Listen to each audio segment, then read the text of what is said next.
dangerous liabilities to ourselves and to the neighborhood.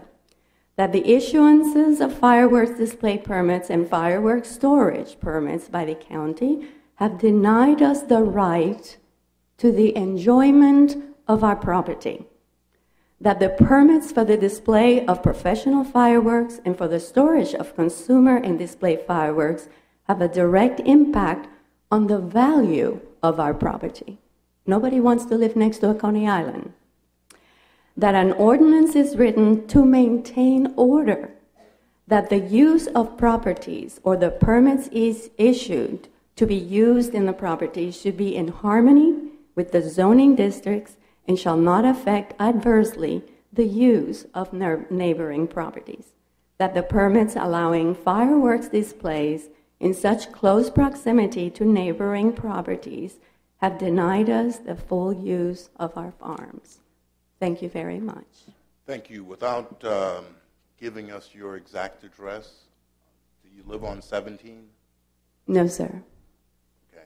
I live on a bucolic, beautiful road, and if I told you where it was, I guess I would have to kill you. I don't think so. Just so you know, okay? See, because I carry.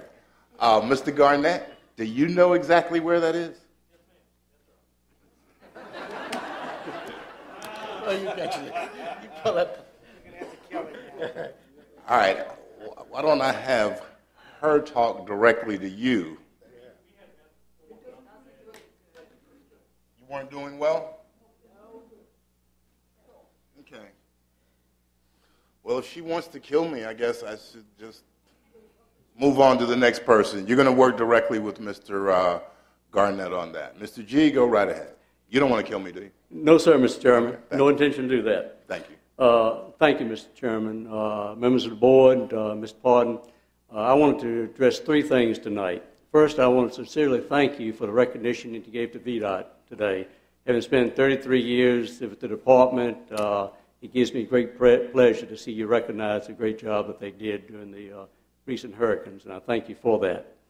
The second thing I wanted to do, since I spent most of my career with VDOT dealing in contracts and probably have been responsible for administering over 10,000 of transportation contracts in my career, any time that I included federal funds within a transportation contract, the federal wage rates applied to the entire contract, whether it was 5%, 10%, or 90/10 funding. So I trust that your county attorney, when he does the research, will confirm that indeed the Davis-Bacon rates will have to apply to the entire contract. I just wanted to reconfirm that. And the third thing I want to do, and the most important thing, is to stand up here and ask that you gentlemen do the right thing. You've heard tonight from numerous parents, teachers, and children that in Bowling Green, a fully funded $12.5 million, 900-student school is needed. The contract and the bids are good, and it's up to you guys to do the right thing and find the additional funding to come up with so that facility can be provided. And I trust you'll do that, and I thank you for that. Thank you, sir.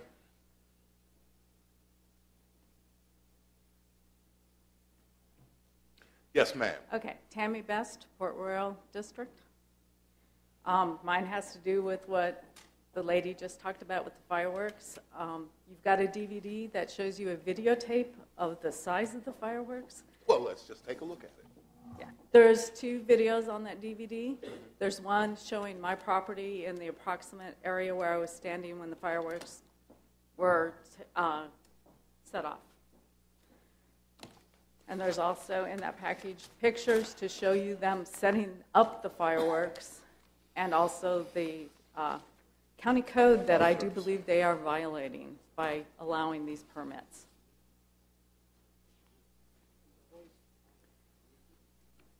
The video? Oh, she said there was pictures in here.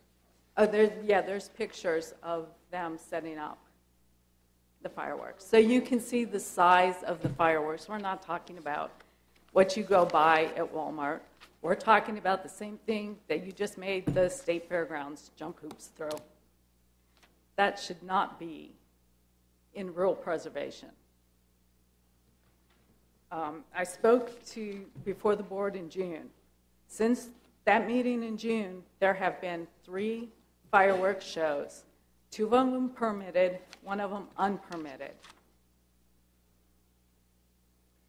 We've met with the interim fire chief and was told that if this gentleman requests a permit for 365 days a year, it will be granted. There's nothing in the code to stop it. Okay? And fireworks serve no other purpose than to entertain. Fireworks are not private nor personal, as they disturb and frighten people and animals for miles around. Many animals are injured or killed trying to flee from the noise. Livestock can injure itself or die. Chickens will quit laying because of fear. And people with disabilities who rely on service animals have had their service animals either permanently retired or have to be retrained because of the fear from the fireworks. This is a rural preservation area. People have animals, including livestock. I'm going to give you a few facts on horses because it's affecting the horse that I use for physical therapy. Horses are animals of prey. That means they're pre-programmed to react adversely to any unusual object, noise, or movement that approaches the animal in an unexpected manner. And the faster the approach, the louder the noise, the faster they try to escape.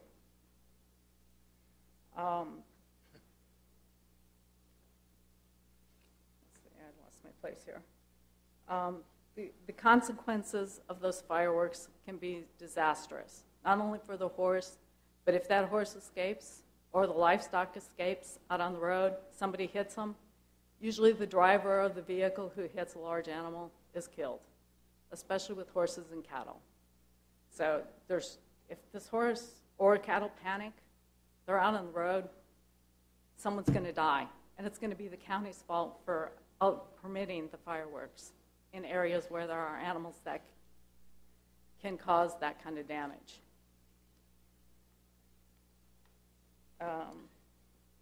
Also, the horses have better hearing than humans. So they're going to hear higher and lower frequencies. So the noise we hear is nothing compared to what farm animals hear. And the horses also have a long-term memory. So the fact that they set off, the ones you see in the upper field were right next to my riding arena and barn. Those have scared her so bad, I've lost use in my arena. If the neighbor's making any noise now on his property, I can't even get my horse near the barn. I bought this horse property, and now I can no longer keep a horse on that property because to me this is torturing the animal. I have a disability. I use her as physical therapy so that I can continue to walk. I have lost, since 2009, a year and a half of use of that horse because she's been injured by these fireworks. And nobody seems to care. I don't think you guys realize we're not talking about little stuff. We are talking about professional grade fireworks like the State Fair is going to put on. And everyone keeps telling me there's nothing we can do about it. Rural preservation states you can do something. Actually, Article 4, Section 3, Number 7 says, for temporary uses of property, the proposed event shall not result in any noise, glare, dust, or other noxious elements that adversely affect the use of neighboring properties. This has severely affected the use of my property. I can no longer ride my horse on my property. And the county's solution was to drug the horse or remove her from my property. That is not an option. I should not have to remove my livestock in order for somebody to have professional grade fireworks. And I should not have to lose the use of a therapy horse because someone else is injuring my horse.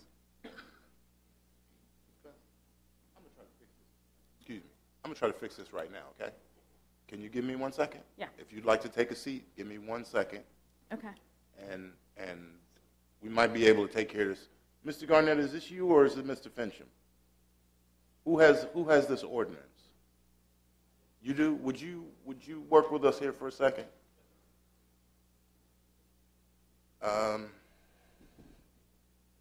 Our ordinance is a copy of the state ordinance, right? The state fire code gives localities the authority under state code to issue permits for the display of fireworks. And Caroline has, for a number of years, had an ordinance in place that allows for the display of commercial fireworks. It's at least 15 years that we've had this ordinance, right? Something It's like certainly that. before my time, and I'm at 12 years now. Okay, I seem to recall it because I know somebody who asked for fireworks all the time, and we finally came with an ordinance. So, okay, this is the state ordinance that we're basically mirroring, right? Or we have permission under the state. Under the state, yes, sir. Okay, and under the state's ordinance, as she said, it could be 365 days a year? We have no stipulation, and there was discussion, and I believe there may have been some misconception, very similar to we regulate festivals and the number of festivals that occur in their festival permit. This ordinance makes no restriction on the number of displays. The last 2 years, this particular neighbor has had 4 displays a year. Okay, she just said it was a lot more than 4.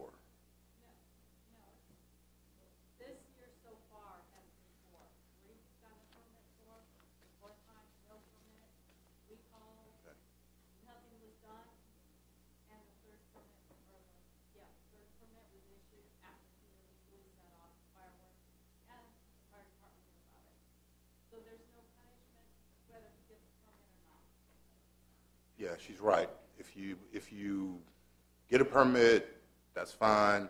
We obviously need to tweak this ordinance. That's what I asked Mr. Popowitz about. He said he was working on it to some degree.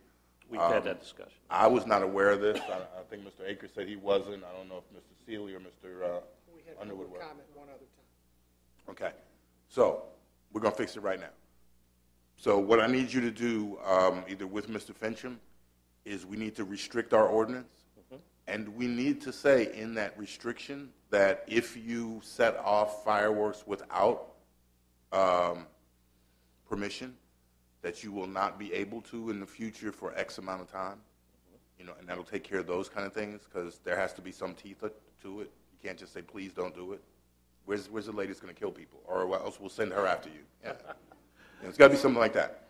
But that's what we really need to do because if it's that bad, and I was not aware of it, but if it's that bad, we need to fix it right away.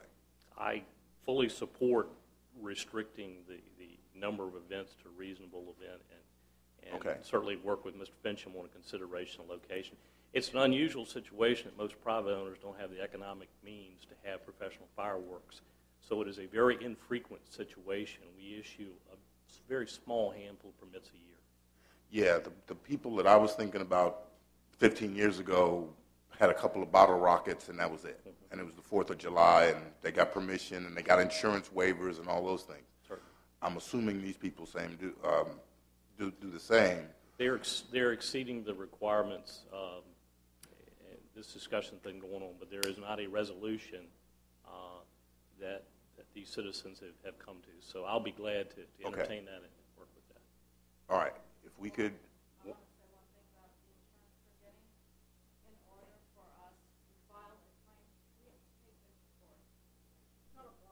Yeah. Trust me, I got my own issues with insurance companies. It's like gambling, but they never want to pay you.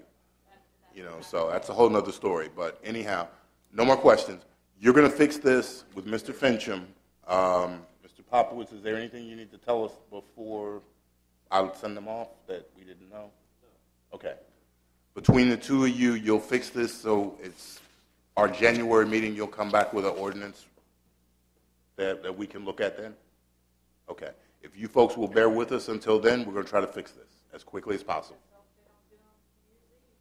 Well, they won't have permission because they already did some without without permission. That particular situation, the sheriff's office investigated, and I also have to refer back to that I inherited that particular Right. issue from the previous chief, so I've not seen the sheriff's report on that, but it's my understanding that the question will be able to prove that occurred or didn't occur, and I'm certainly not disputing anybody that something occurred, but we will put efforts on this, and I think Mike and I can make it happen. I appreciate it, and we're gonna create something brand new right now. Any new fireworks permits between now and our meeting in January have to be signed by the chairman, Okay? and he's got arthritis. Okay, thank you very much. All right, I think that'll take care of you folks. Is there anyone else who would like to speak about education? Yes, good evening. Good evening. I'm Felicia Smithers in the Reedy Church District, and I hope my interests will be well represented by my representative, Mr. Underwood. Oh, trust me, they are.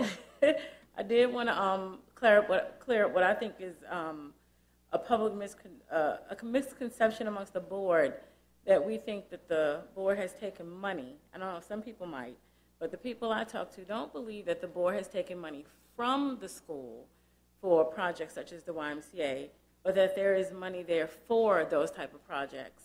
Education is arguably more important than that.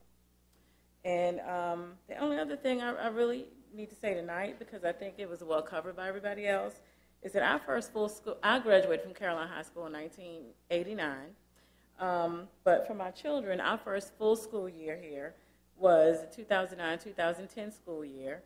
When we finish up, it'll be 2021, and I'm just hoping that the board and the school board will take care of all the school issues properly, so I'll be here for graduation in 2021 instead of another county.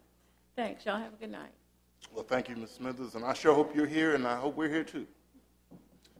Is there anyone else who would like to speak?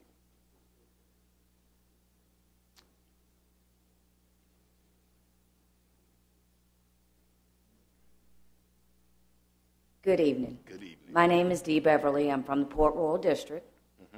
As you well know, I have 3 daughters that attend schools in Caroline. But I also have a grandson that just started school this year.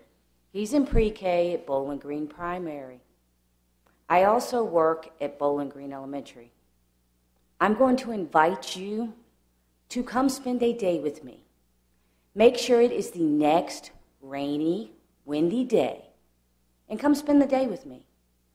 You will see what it's like to have to go work in the trailers, what it's like to have to go out into these trailers with a group of students, them standing in the rain and in the wind and in the weather, going to these classrooms. I don't care what kind of tarp you put up, what kind of eave you put up, those kids are still going to get wet. They are still going to have to spend the day in wet shoes and wet clothes. You have no idea how many days I spend like that. Every rainy day you see, I spend wet in my school.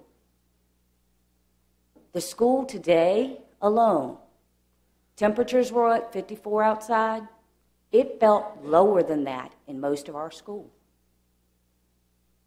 because the kids have to come in and out the doors to go to the cafeteria.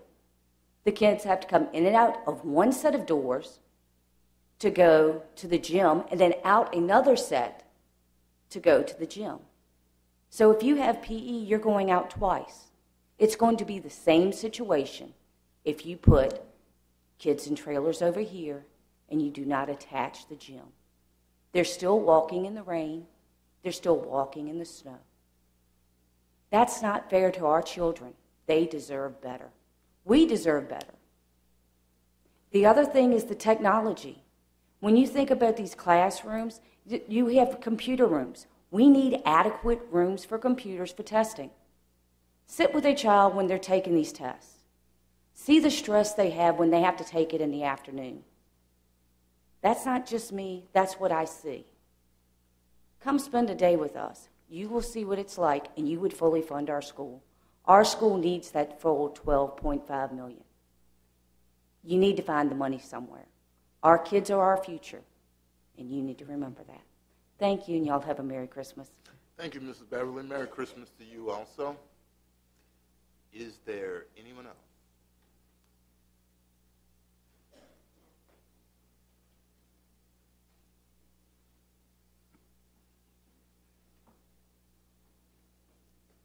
Good evening. Good evening, I'm ma'am. Sherry Marshall, Reedy Church District. Nice to see you all tonight. I think everything that needs to be said has been said. I just wanted to express that I reiterate everything that's been said about the schools. A lot has been spoken about the Bowling Green plan. There's also been a Dawn plan, having grown up in what we affectionately call Frog Level, not Dawn. We also are a part of this school system, not just this area here. And in the plans that were done in the past, I believe it was around 2006, lack of employment, quality of public schools were considered the existing weaknesses and threats and concerns. That's still the case. It hasn't changed. I look forward to receiving a response to the email I sent to you a couple days ago, Mr. Underwood. I hope you can respond to the things that I have concerns about. And I hope that we will fully fund the school at $12.5 million. Thank you. Merry Christmas. I think if you check your phone, I called you twice. And I sent you another email because apparently we're not able to reach each other by phone. So You called me after my children were in bed at night. It wasn't an appropriate time. So. I called you at 8 o'clock. I'm sorry? I called you at 8 o'clock when I returned. Right. When I received the first call, I was actually at the PTA event that we were having for the children at the Skateland. And love to communicate with you through email. Ms. Marshall, I'm sure you'll hear from Mr. Underwood soon, one way or the other. Thank you. Have a Okay? good evening. Thank you. Is there anyone else who would like to speak? All right. We will declare the public comment section closed. Except for the two fireworks, all of the discussion was about the school. We are going to do as much as we can do. But part of Mr. Wright left? Mr. Wright left? Dr. Cunningham. Dr. Keelo's still here too. Part of what we're going to try to do is, and I said this last Tuesday at our joint meeting, we're just playing whack-a-mole, basically. And something pops up, and I hit it as hard as I can every time. I've hit the $3 or $4 million we gave for Bowling Green Elementary and bathrooms and renovations. Then we did some other things. I'm going to hit the HVAC at the high school. And I said this last Tuesday, is when we do something new with the Bowling Green Primary School, whether it's 9, 10, 11, 12, whatever the final number is, we need a plan of what we're going to do with the old Bowling Green Elementary. And a full plan, not just we think we're going to move diversified learning over there, we think we're going to do this, because the Board of Supervisors, and I'm giving you the impression of the full board, feels like in some cases we've invested money in buildings that you want to leave. And that's fine, but if we knew the plan a little longer or a little bit ahead of time, we could say, okay, let's not invest in this school because in 2 years we're going to build a new school or we're going to renovate a school. We could do that. Now, the other thing is we built Lewis and Clark a few years ago, and the old Ladysmith Elementary School was basically empty. You decided to put diversified learning there. If, according to what I've heard, because we don't have a plan, but we discussed this last week, if you move to a new school here, you're going to move diversified learning to the old school. Those are all good things. Why don't you sell Ladysmith Elementary? Sell it. It's your building. You probably get $1 million for it on Route 1 in Ladysmith. Sell it. We'll use that money as part of what we need. All of these things we need a plan. That's all I'm asking for is a plan. Now, at the next meeting in January, somebody else will probably be sitting in this seat, but I got between now and January to ask you for that kind of plan, and that helps us get all of this through. It's like all these people have said, I'm going to spend whatever millions on this new school, but I need to know all the other things that go with it. because part of that plan helps us stop doing this whack-a-mole, fix everything, and creates a constant plan. Because there's a lot of people out there that didn't come to this meeting that says, you know, my taxes are high enough already, we're in enough debt already, we don't need to do anything, you know, which is an impossibility. We can't just stop progress. We have to keep growing. But we need as much help as we can. Okay? And then we'll fix the fireworks issue, okay? So there's no gunfights at all. And I'm just joking. Probably not something we need to joke about, but it's okay. All right, we're going to move on. We got a few more things, and then the term of this Board of Supervisors will be over. I guess, folks, if you want to leave now, you got any break? Yeah. All right, we'll take a 10-minute break or so if you want to talk to folks on their way out.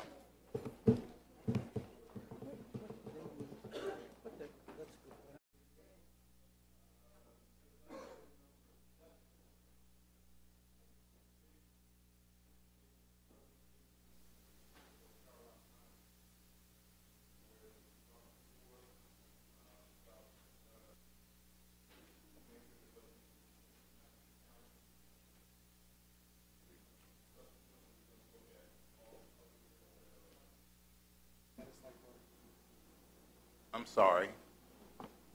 You didn't hear. So, okay. Agenda item 7 is the continued discussion of the potential creation of a service district for Caroline Pines. And the board had discussed this before to ensure that this project didn't cause any additional funding requests from the rest of the county system. Mr. Parton, you got a brief summary? I'll try to make it brief, Mr. Chairman. Back with the change in personnel and with a new set of eyes looked at the previous model, and we believe that there are some flaws in that model that have been laid out in the memorandum, primarily that being that we think the O&M costs have been underestimated.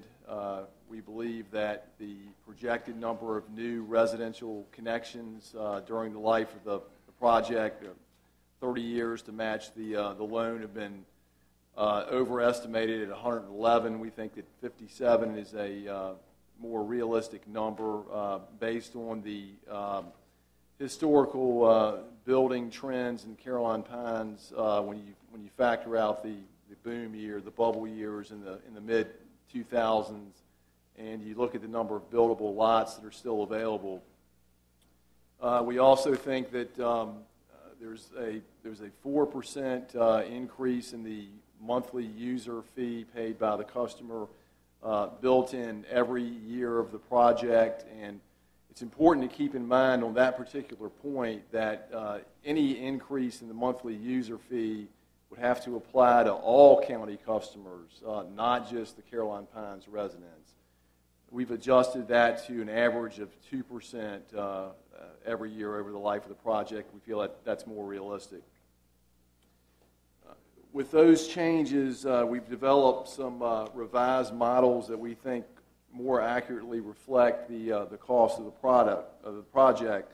And we have two separate models for the board's consideration, and we've tried to boil down just the cost of the Caroline Pines project, not the entire $3 million, but backing out the reduced cost for the actual construction project. There was $600,000, I believe, included in the bid to upsize the water line to 16 inches. That didn't have anything to do with Caroline Pines. It was potentially connect to State Fair and ultimately was not pursued. We've backed that out and come up with a more realistic cost for the project. The primary difference between Model A and B is that we've taken the assumption in Model B that we could back out the cost of getting the line from its current terminus to the railroad crossing at 652, with the thinking there being that the county would eventually pay for that as part of an economic development extension. You can choose to look at that either model, but that was another way of looking at the project. Bottom line is, with with all of the updates, we don't believe that the project will pay for itself exclusively with availability fees and user fees beyond year 7, I believe it is. After year 7, we believe you would start to experience a deficit. The cumulative funds built up over the first few years of the project would carry you through to year 12. But after that, we believe you'd begin to see red numbers, and they would mount over time. For that reason, models are only models, but and only time will tell what the true cost is. But we believe this model is more accurate than the previous model. For that reason, we believe it would be prudent to establish the framework for service district, and either to do that in conjunction with the construction of the water line so people know it's there up front, and either begin assessing a modest fee immediately so that the understanding is there for why that's being charged, or wait and see how the project actually pans out in terms of revenues and expenditures, and be ready to incorporate a monthly service fee at that time. You have information in the packet regarding how a service district works, how it's implemented, how it's different from a sanitary district prepared by Mr. Emerson, and again, our recommendation would be to move forward with the creation of the service district. Thank you, Mr. Parton. And the number that you have in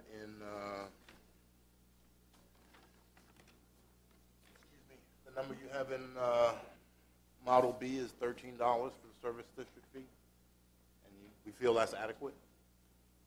Well, it depends on how much cost you assign to the project. I would say whether you accept Model A or Model B. Model B calls for, was it $13 a month, and Model A calls for $16. Is that right? 13, yes. 13 and 17. 13 and 16, I believe. 16. It is. I thought it was 17. I got my way twice. Yes. If we charge a $16 fee, 381 homes, that gives us roughly $600 to $100 for those homes a month. $6,100 a month. Yeah. $72,000 a year. About 73 a year and $365,000 over a 5-year period. And where does $250,000? We got electrical conduit with water going. Well, what that, and Joey, jump in if need be, but what that enables you to do is to build up $250,000 in 5-year increments that can be used to repair and replace internal lines. What I'm saying is, if my multiplication is correct here, at 5 years at $73,000 a year is certainly more than $250,000. I believe it's like $365,000. That would be the right number, 365. Right, $365,000. So my question is, where are these? I still am, to be honest with you, no disrespect, but I just have issues with the numbers, that they're so vastly different than the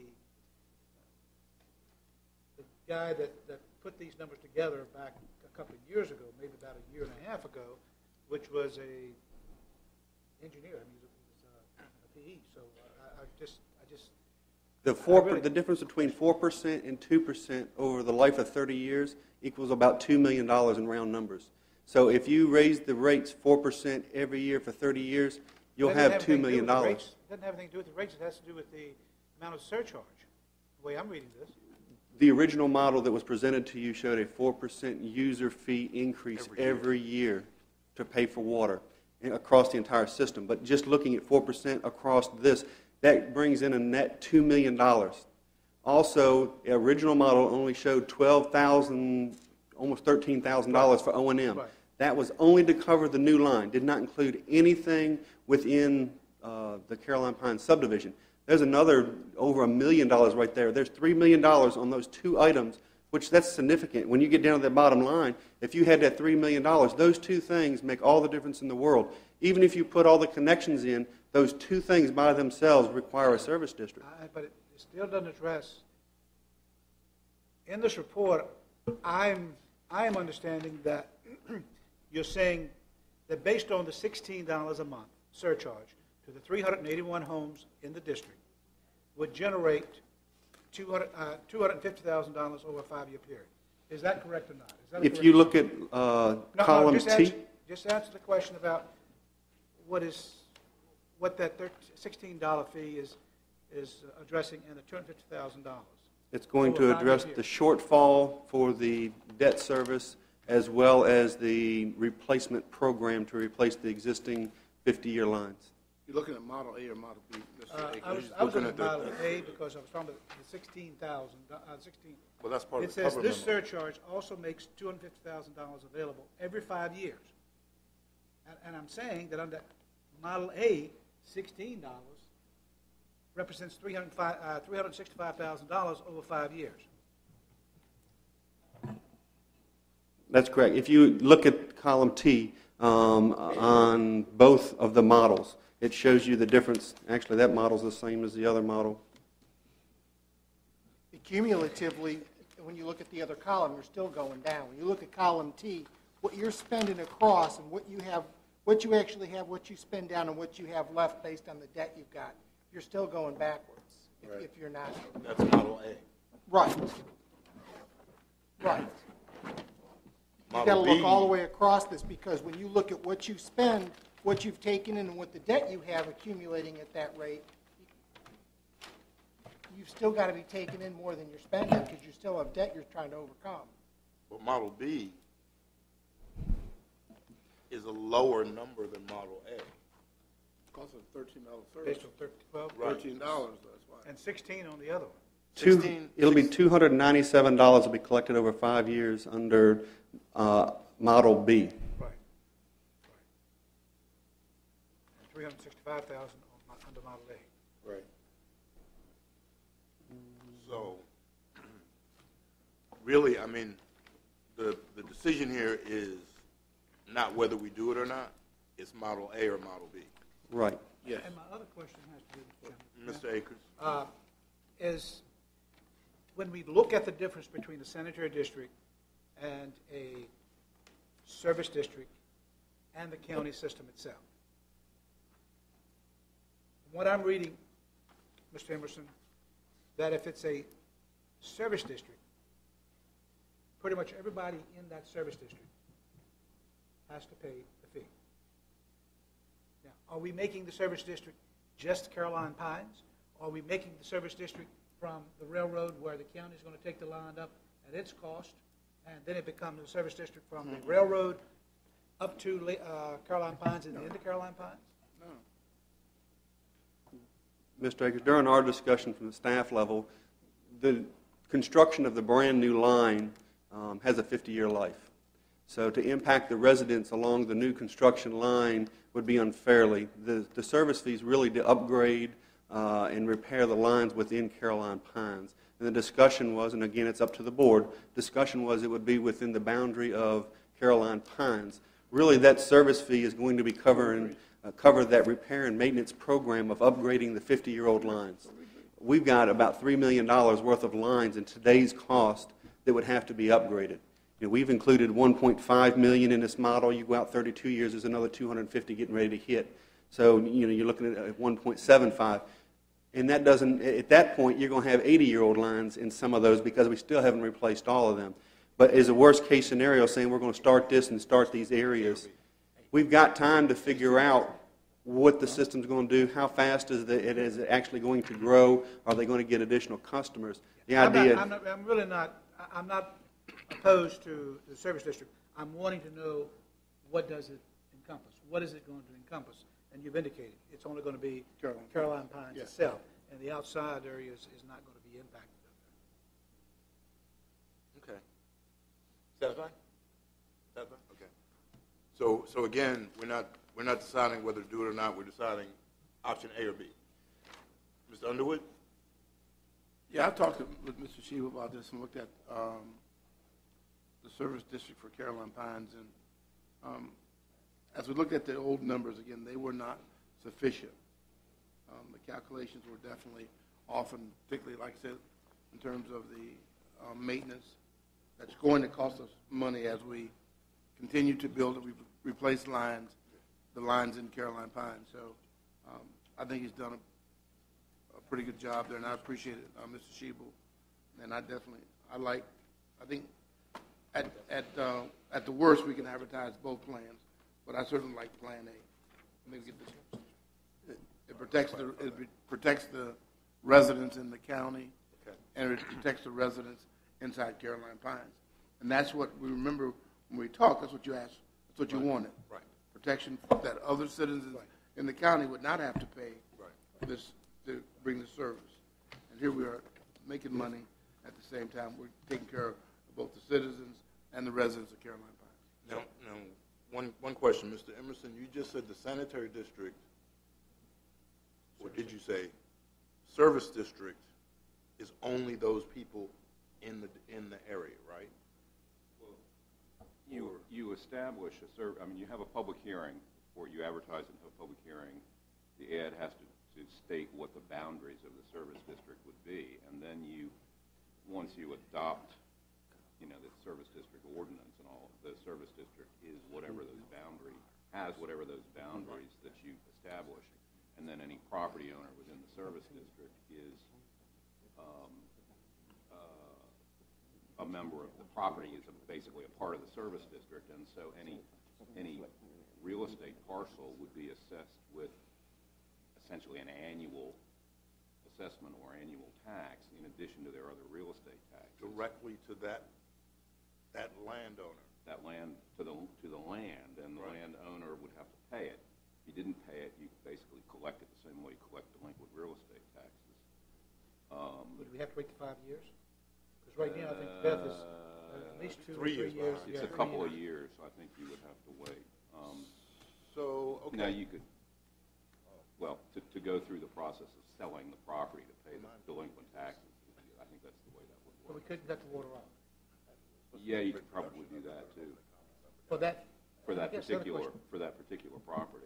My other question would be: would the county then sell water to the service district? No, it's basically just it's still the county-owned system, and the county would sell. There'd be the availability fee, the connection fees, whatever applies to anybody else that connects to the county system would apply to the people in that district. They would also pay the user rate, whatever the going rate is that everybody else in the system pays. And in addition to those things would be the special assessment, and the amount of the special assessment can be changed annually if you find you need more money or less money. And that assessment would then could be used both to pay debt service to pay for the improvements that you put in, and it can also be used for maintenance and operations and that sort of thing. Now let me ask you this. But it has to be within the district. You can't take their money and use it outside of the district. And you have to have separate accounting. That's in the service district. But in the sanitary district, I can do that. No, because the sanitary district would basically be operating its own system. Okay. Could we do the same thing in Lake Caroline? To the property itself, not to the water system owner? For improvements that we're doing for... So we'd have to look at that more, but the problem there is the customer is really the water company, not the landowners, and you're not doing any real improvements to the district that are different than you're doing anywhere else. What about wells and water towers? If they only serve that district, maybe, but Mr. Shebel, it's a harder problem. Mr. Shebel gave us a comment a month or so back that we have to spend this $1.4 million for new wells and sand filters and all, and part of that is because we're supplying emergency water to Lake Caroline. I would like to see them pay some of that fee without it going to the water company, because then he'll make money off of the surcharge. Well, what? You can increase the bulk rates. But then he'll just pass that along. But also... Well, he'll pass along the service charge, too. No, that's what I'm saying. What Jeff just said is, if we charge each landowner Oh, individually. individually and say, of the 1.4 million